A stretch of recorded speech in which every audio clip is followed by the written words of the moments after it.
Hi friends, today we are going to learn about how can we pass the data from controller to view in MVC.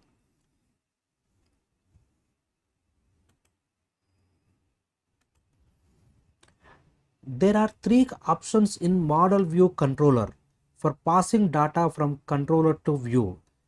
This article attempts to explain the difference among ViewData, ViewBag and TempData with examples. ViewData and ViewBag are similar and TempData performs additional responsibilities. The following are the key points on those three objects.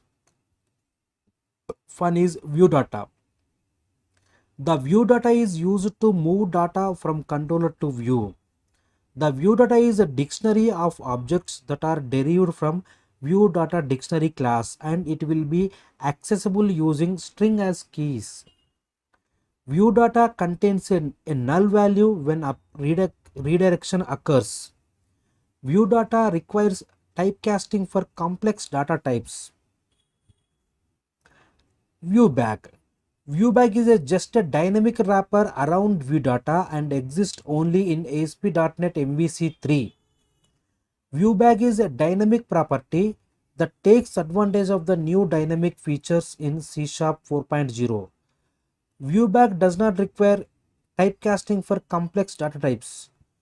ViewBag also contains a null value when redirection occurs. Now we'll go with the temp data. View data moves data from controller to view.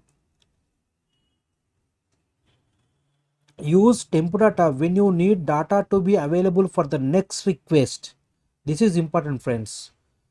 Use temp data when you need data to be available for the next request. Only in the next request it will be there but will be gone after that. Temp data is used to pass data from the current request to the subsequent request. In other words, in case of redirection. This means the value of temp data will not be null. Thank you.